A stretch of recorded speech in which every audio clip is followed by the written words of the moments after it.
Hi, Donnie. I'm so Hi. excited and thank you for joining me today. I can't wait to hear all of your good shares and good advice and great wisdom because you're a lady that knows what she's doing. Is Well, what I would I say. hope so sometimes, but thank you so much for inviting me. I Oh really, gosh, I'm yes. thrilled. Yes. Well, I'm thrilled to have you. So, you own Girls Guide to Paris and beyond, way beyond Paris, and they're beeping you. So that means all your You know what tours that is? that are That's going my on. reminder to talk to you. So, Oh, well, there you go. I was thinking it was people off on tours, no, tour no. guides. But share with everyone what Girls Guide to Paris and Beyond is really about, what this travel company is and what it consists of, and all the options for those of Thank us you, who love to Sherry. travel. Yes. Thank you.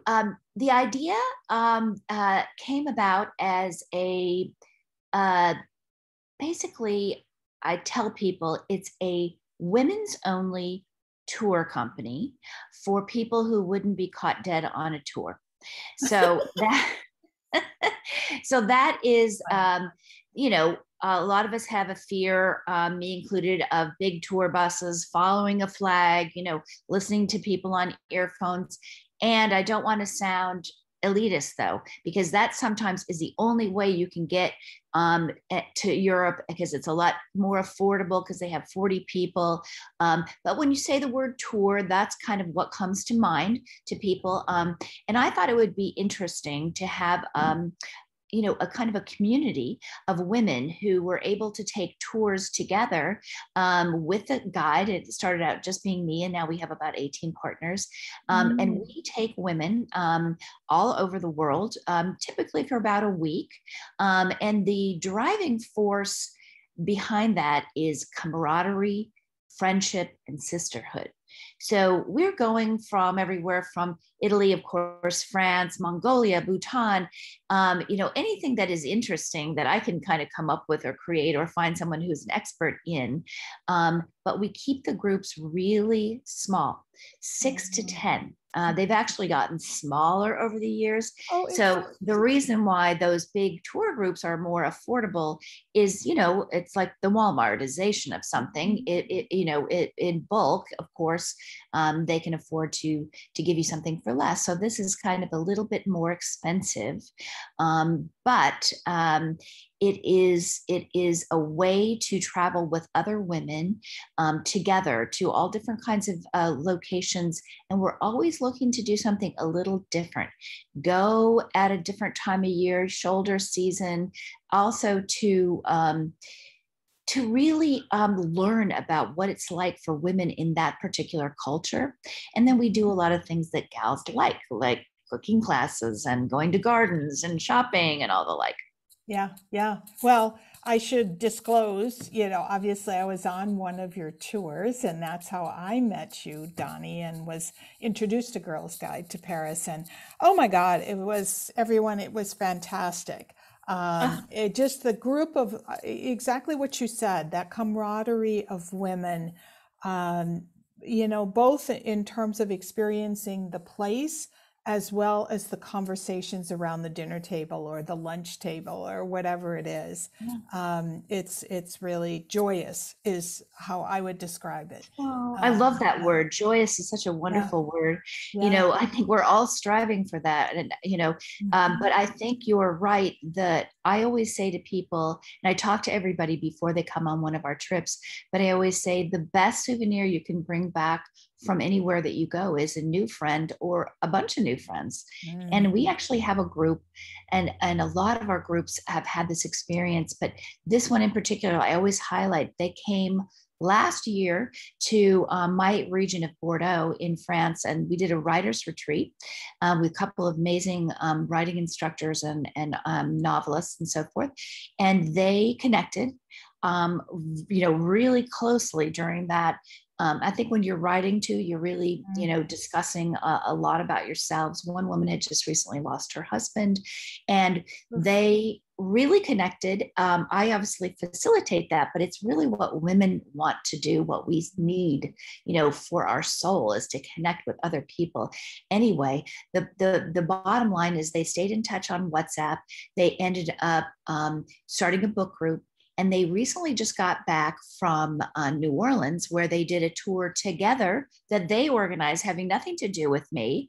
And now they're going to Guatemala next year and Paris, because one of them, who's like turning 83, is having a birthday party in Paris, as you do apparently. Right. And then people from age 30 up to her age are attending. So this makes my heart sing to hear these stories.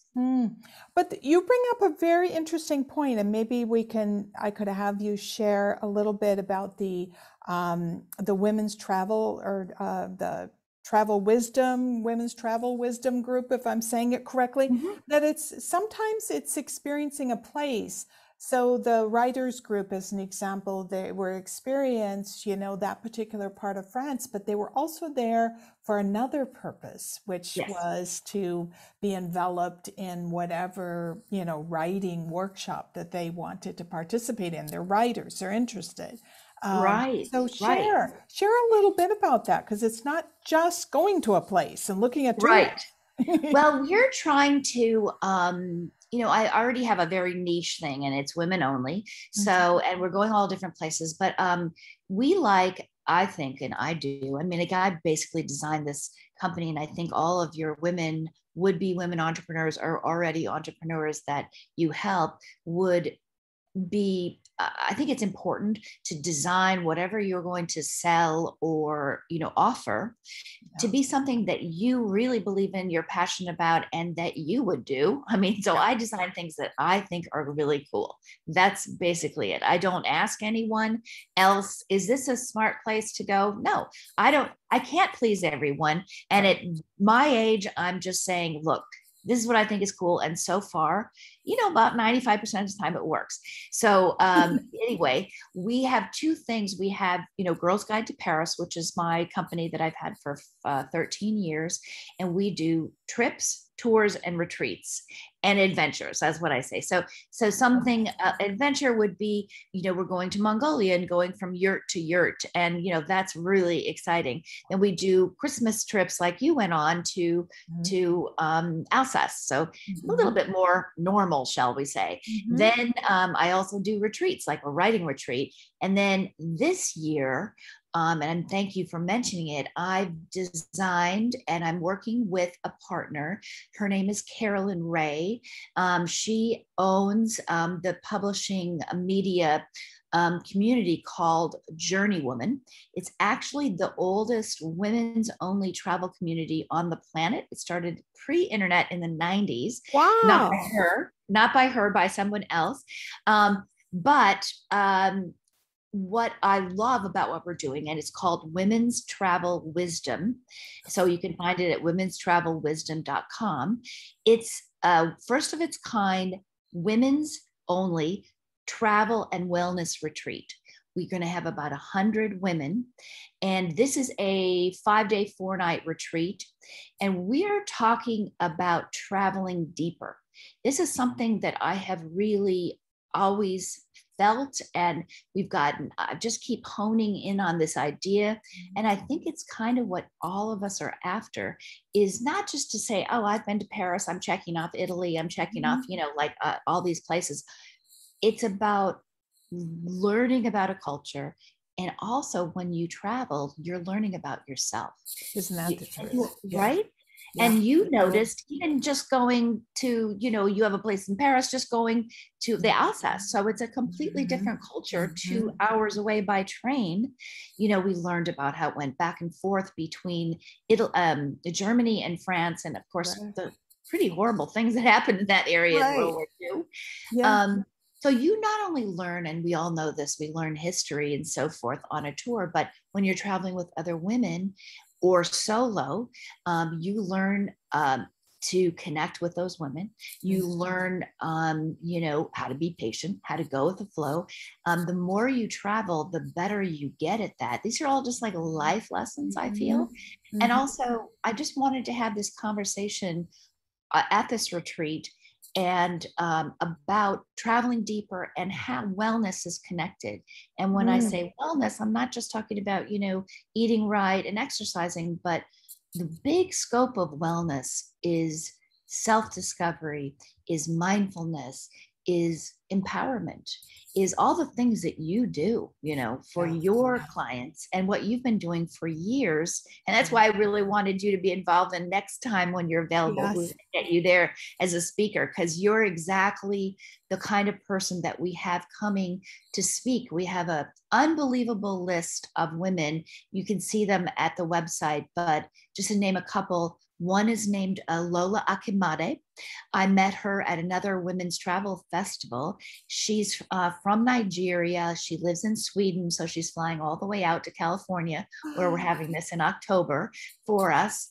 And she is an award-winning Nat Geo photographer.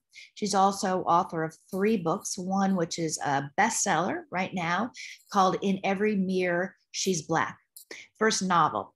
So she's just a rock star in every word. Incredible. Oh, Yeah. she's just an amazing, amazing woman. When I heard her speak before, she brought the whole audience, including myself, to tears. So Wow. she's deep. Yeah. Now I have another lady who's going to close out the retreat. Her name is Long Un. She is from Cambodia. She's a survivor of the Killing Fields. If you remember that movie, Oh. and she wrote a book. She's written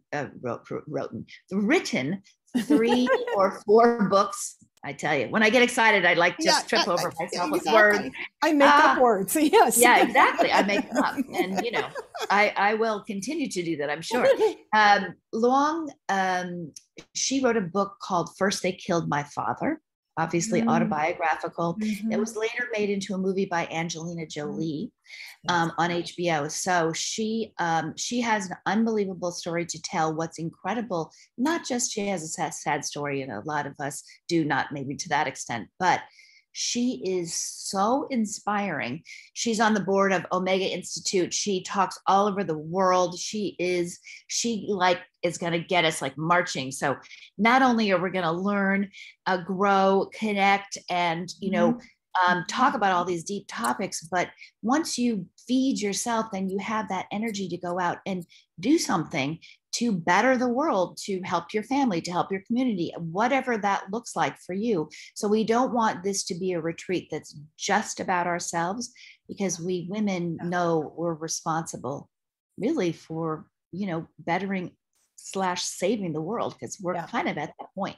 Yes, yes, I agree wholeheartedly. And I love the kind of metaphorical travel aspect to this workshop also because Exactly. as I hear you, I'd be traveling within myself as well as, with the women in the room. And I was just a side note, I was reading a really interesting book. I think it's called Connection, but it's Mhm. really about how connections are so important in our mental health, fighting depression and all of that, which I think after COVID and the isolation, we all feel a little bit at this stage of the game. So this connection is super important.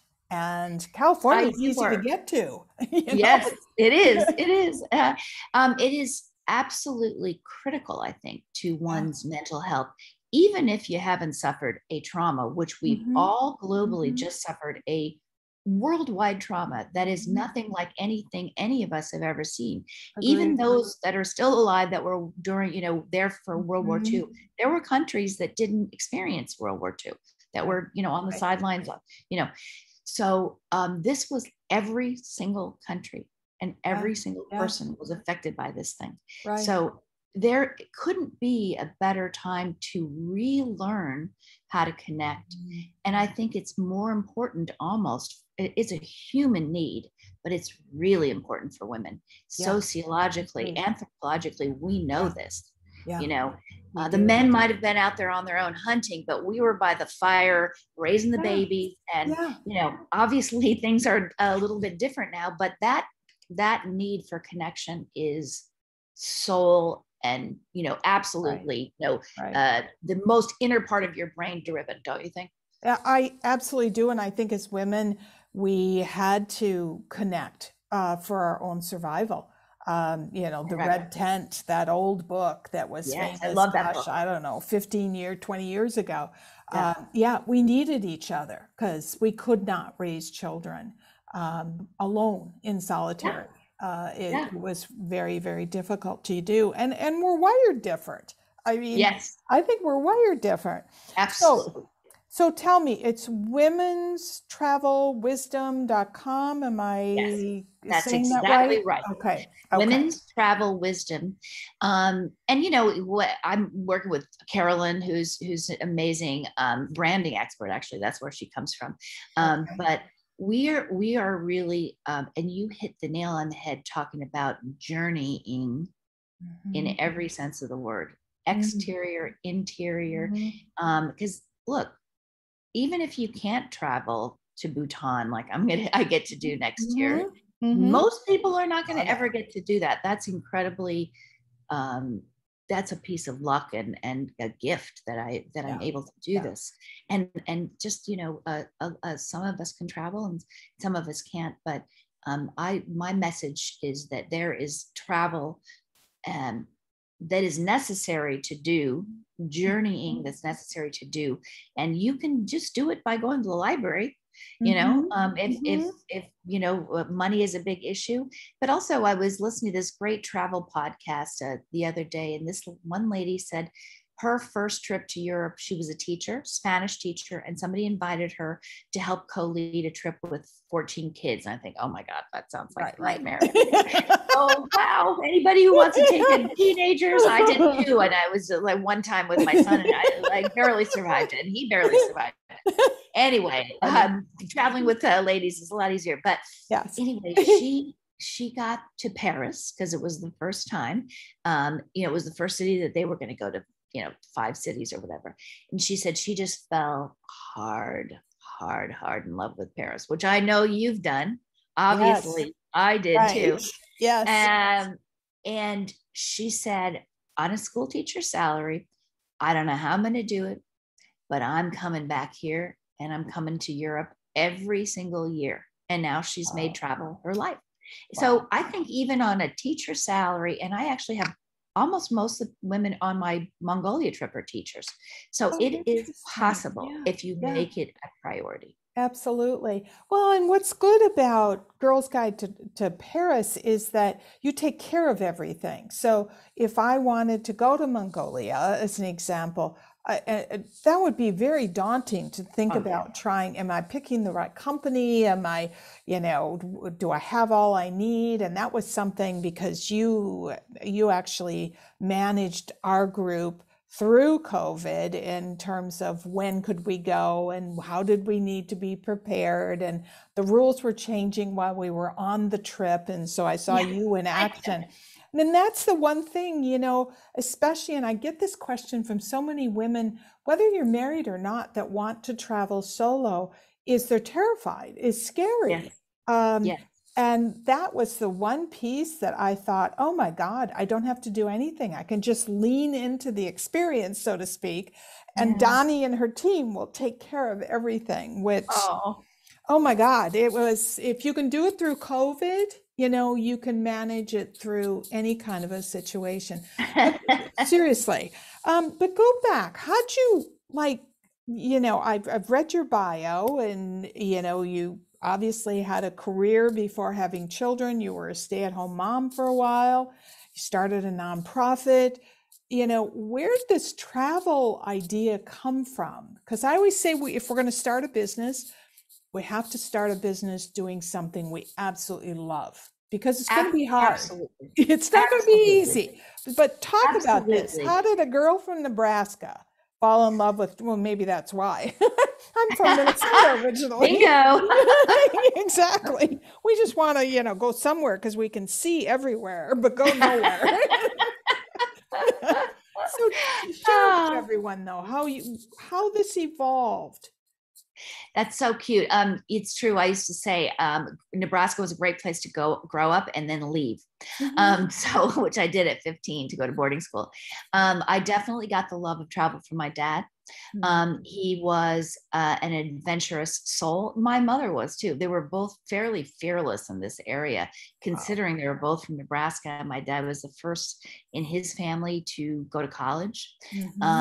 So they were interested in other cultures, and they really, bred that in us. But the only place that we ever went was we drive around the United States, as you did back then. There was no thought of going on an airplane. That would be way too expensive. We went, by car to Mexico. We drive all the way down to Guadalajara. We stayed there for a month, so that was pretty exotic and exciting. It was. Yeah, when I was 8 or whatever. So I definitely had that in my heart, the desire to travel and move around. And then, I really did all the things earlier in life that I was interested in. First was the film business. I was in television commercials. I produced them. Obviously worked my way up from the girl who gets the coffee for the other girl who actually,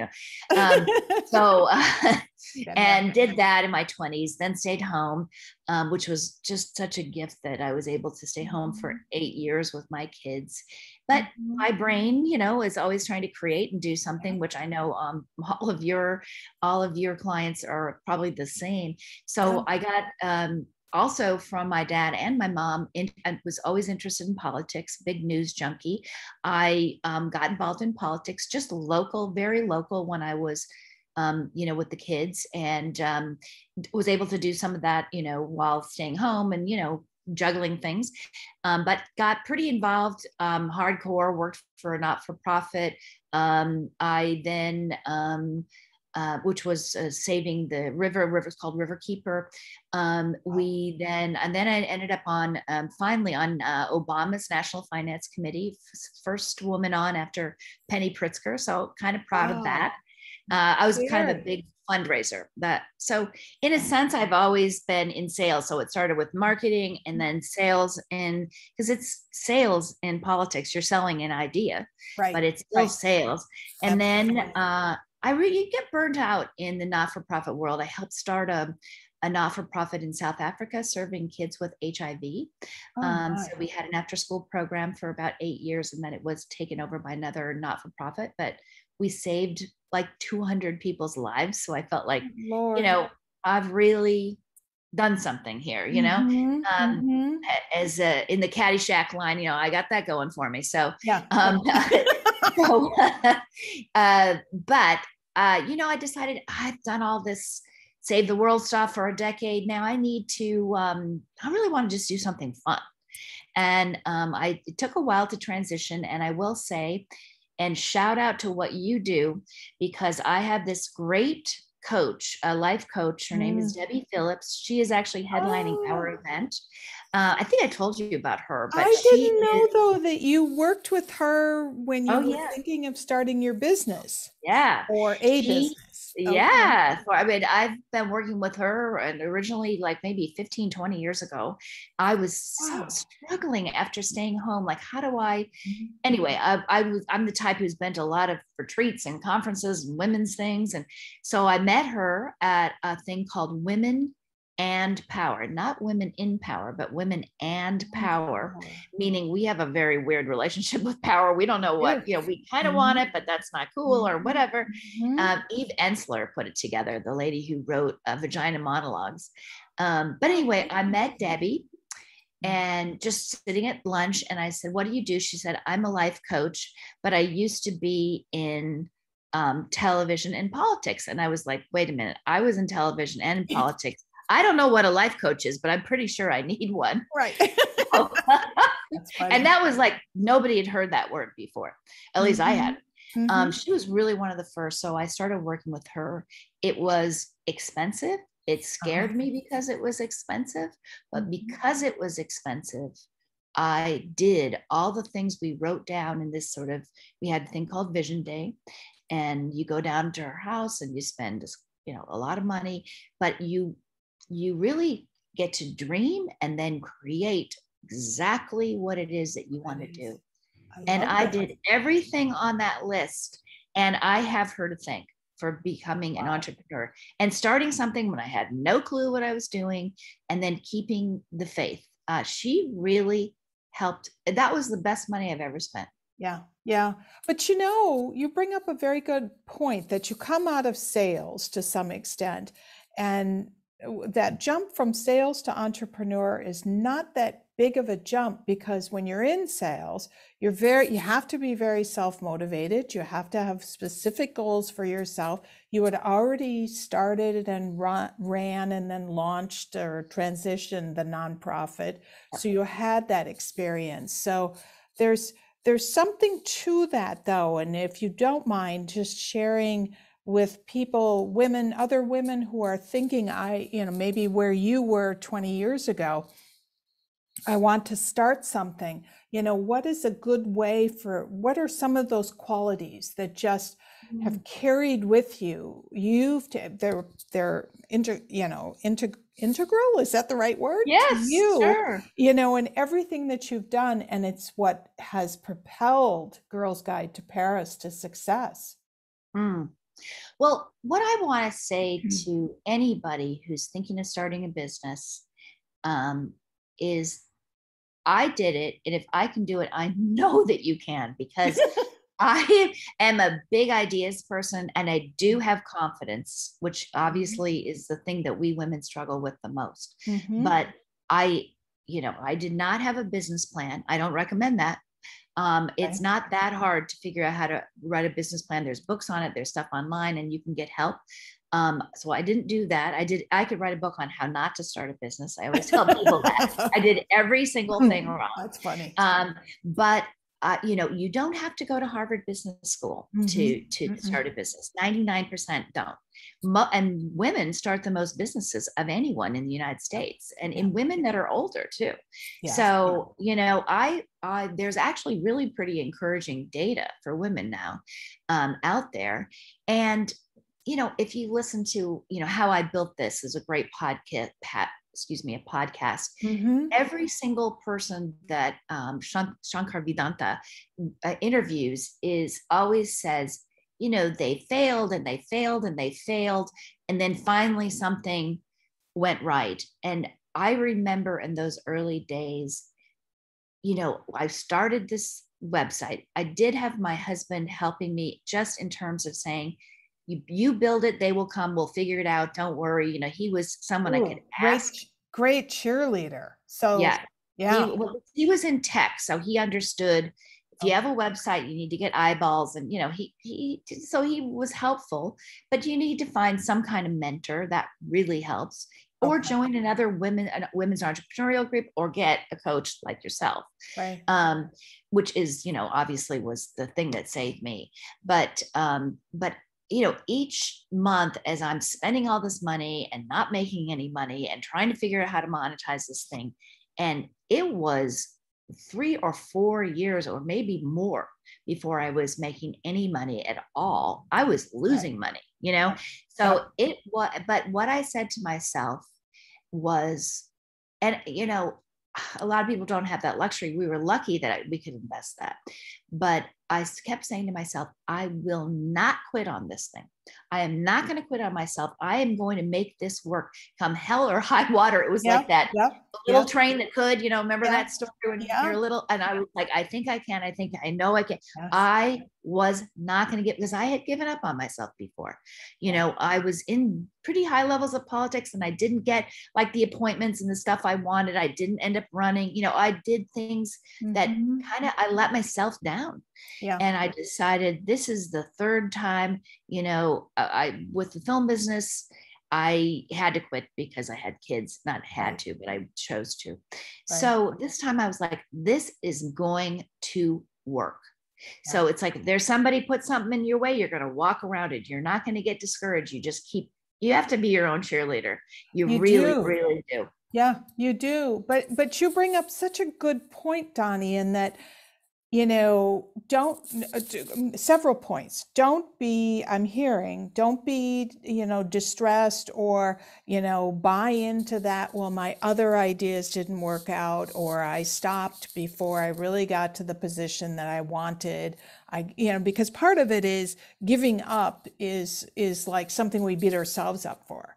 Yes. Oh God, I can't believe you gave up on that. Mhm. At the time it all felt right, but later on we look backwards and say, gosh, why did that happen? But Yeah. also, and I lost my train of thought. I'm trying to think, so don't look in that rear view mirror, because what you did back then, may not be what you're doing now, but also to really commit and stick to it. And then you bring up the point that you're probably not going to be profitable right out of the gate. Yeah, Yes. I know. it's do you think you knew that when you did the vision board and really had, I'm assuming when you had Vision Day, you kind of laid out the travel idea. Is that Yes. true? Yes, but it wasn't a tour company. It was Oh, originally going to be an online um, guide to Paris, hence the name, Girls Guide to Paris. So it oh, was going to be, because, interesting. so photos, it was early days. So 2009, so 2009, I, we had a place in Paris, and I thought, you know, people walking around with photos guides, it just seemed like now this is like, it's too, we need to be finding this stuff out online. And of course now we all do that. I mean, Yeah. there's really, I don't even know how they sell those guides anymore, because some people, it's a waste of money basically, Yeah, because you get great stuff online from real people that live there. And right. anyway, and of course there's still a place for that, but I was going to be an online guide. I got to the point where I had 1 million readers a year, but I was Oh making my no God. money, no Oh my money, God. So you had a because blog? What was it? Was it it a was blog? a blog and a guide, like hotels, restaurants, every day a blog post, restaurant reviews, Wow. fashion advice, the whole kind of lifestyle online magazine kind of deal. But it was a guide to Paris. It's the #1 most traveled city. I thought this is going to work. And, I tried advertising. Nope. I tried affiliate. Not, I mean, you just can't Right. make enough money on advertising unless you get into the millions per day or per month. Um, Okay. then I tried affiliate programs. They were pretty much in their infancy now. As you might know, Instagrammers are making a huge amount of money with Right. affiliate programs, the fashion ladies Right. and stuff, cooking people.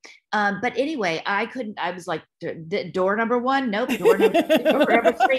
Finally, the tour thing kind of worked out. But it did work out. So Yeah. but in the beginning, it was like, ooh, this is really hard. I don't know if Yeah. I can Yeah. do this. But you get better, and then you just Learn. keep getting better, and you Yeah. learn it. I Well, and mean, you it's find what always a learning curve.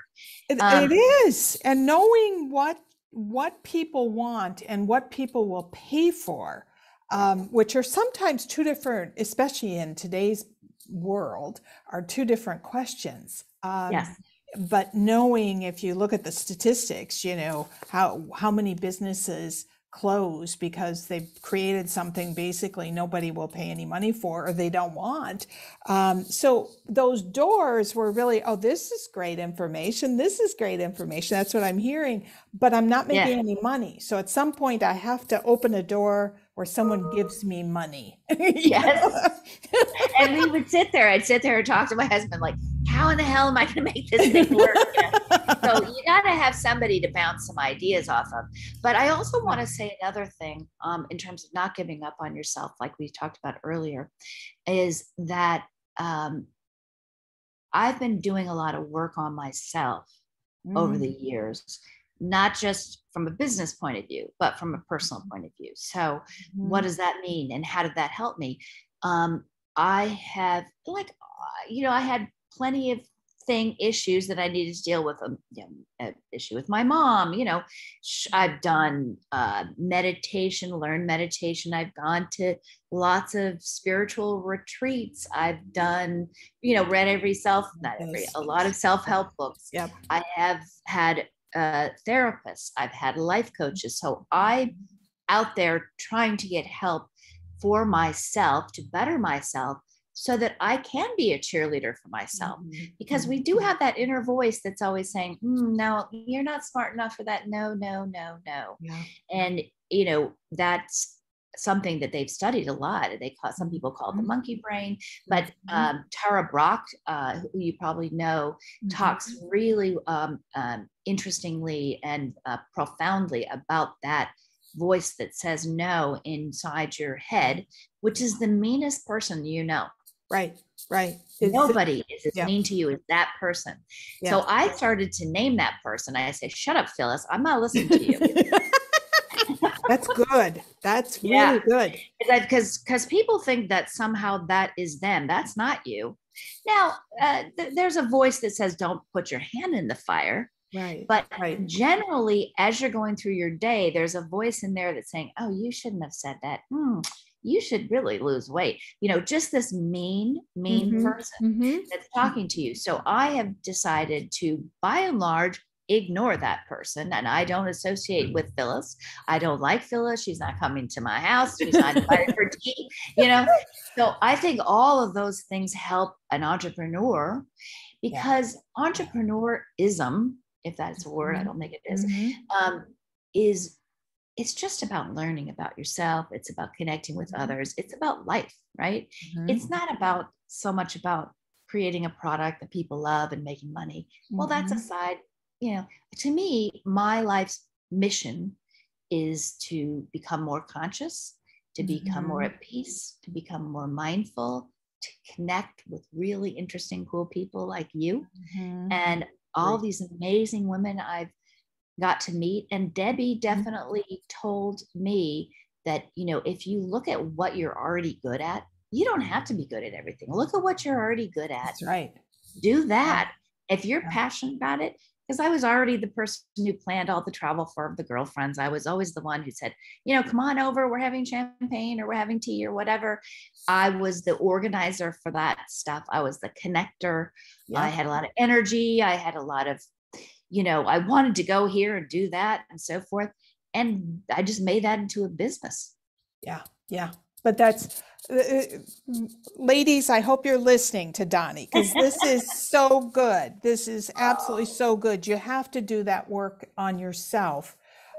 Especially, I think, as we've gone through life and had all kinds of experiences, good and bad, we have to do the work to be ready for whatever that next stage is. But at the same time, let yourself believe that, let yourself dream, let yourself imagine magic is going to happen in your life, which is That's beautiful. So cool. Yeah. It is. And why not you? Why not you? Why not? What, if somebody's going to do it, why not you? You don't have to be the first. You don't have to be the smartest. You don't have to have the perfect plan. You need to be able to adjust. You need to be able to make some decisions. But there is room for a lot of people to achieve and to do well and to enjoy their work. I really believe that. I don't compete with any other women's only company, with any other tour company. I work with people. I partner with people. And I'll tell people who who are interested in a tour. They said, well, I don't know if that's a little too much money. I said, you can do this on your own. I want you to travel. So, if you can't afford this, don't worry, go on your own, go with a bigger tour company that's a little cheaper, or, staying at lesser, starred hotels, whatever, because I'm not trying to think small. I'm trying to think big. Big in the mindful, heart opening, connecting kind of way. That makes sense. But also, I will chime in and say that if you're debating about price, look at it both from the standpoint of kind of mental health, personal development, as well as travel. Also, travel does broaden the mind. And so sometimes we we've come from these tables in the United States, Thanksgiving tables, Christmas tables, Hanukkah tables, whatever, where there's polarized opinions. And Oh my God. Yeah. travel does help because it gives us a perspective that you can bring back, into your environment. It changes you. If no one else, it changes Yes. you. Yes. And And that's the only thing you can change. You can exactly. only change your Wow. perspective Yeah. and yourself. It's not easy to change yourself. I was No. listening to this great podcast and say after 25, the brain is sort of locked in. So nobody can change you after 25. You can help a kid, but after 25, I have to be the one who wants to change. Change. I'm going to just say that I am running out of time and out Yeah, of yeah, yeah, yeah. cheese. No, no, no, I no. feel bad because Oh, no, I could talk please. about this We forever. could. It was But my favorite topic. before you go, you got to Yeah. give me a couple more minutes. I want you to know what was your favorite place to visit and what was your favorite meal ever? Oh my God. Well, I have to say I'm in love with Japan. Oof. We are doing 2 trips next year, but I first went to Japan with my husband for our 25th anniversary. It is one of the most romantic places Oof. because of the onsen baths, and these ryokans, the traditional inns. It's such an advanced culture. It's an aesthetic culture like the French culture, and there's so many. You see so many Japanese coming to Paris, and so much love back and forth between those two cultures because they're so focused on beauty, and that is certainly something that Wow. drives me. Beauty in every sense of the word, in the biggest and the most basic sense of the word. Best meal. Yeah. Also, I'd have to say Japan. So Wow. obviously, I love French food, but I get Yeah. French food a All the lot. I'm time. spoiled. You live I am here. spoiled, so, and so are Yeah. you. But having sushi at 6 a.m. at the old it's very hard to say, Tsukiji market, which is the where they sell the fish globally, from Tokyo. They have actually since moved, but you can still have the 6 a.m. sushi that will be on our trip, and I am a huge Japanese food fan. All of us in our family are.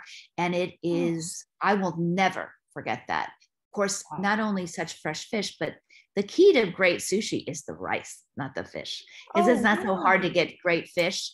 It is to get really exotic fish. But anyway, you just sit at the counter and they just keep bringing you fish until you say, no more fish, No more. and it was, oh my God, that was my best meal. To die for, the Last Supper, so to speak. Okay, you have Yeah. inspired me. I'm checking out your website for the Japan trip because that sounds fantastic. But It is incredible. I know you had a limited time today, so thank you so much. We might have to have you back in a few months just to hear what's happening with Girls Guide to Paris and beyond. 6 months from now, who knows? Thank you. Yes, And thank I you. would, anybody who ever wants to reach out to me to talk entrepreneurial stuff, it's Doni at girlsguidetoparis.com. I love to help other people, like you do. Not as gifted or talented as you, but I really That's not appreciate true. you being on the show. I Yeah. really encourage people also to go to Women's Travel Wisdom. I really, I'd love to have you there. There's so many wise women, including all the people who are coming, because we're really just coming to share our wisdom with one another. We have, you saw it on our trip. When women get together, you can just learn so much from everybody. Everybody has a great story. Everybody has great tips. And if you open your heart, man, like, the world is your oyster. It does. And you learn, and we have more in common than we have differences, regardless of where we're from or what has happened in our lives. And it's so fun to talk about that and share it. So I will make sure to post that in the show notes, all of that, so that people can easily access it. But thank you. Thank you. I love what you do. I love what you do. I'll be on one of your trips. So thank you so much, Sherry. take I care. hope to see you soon.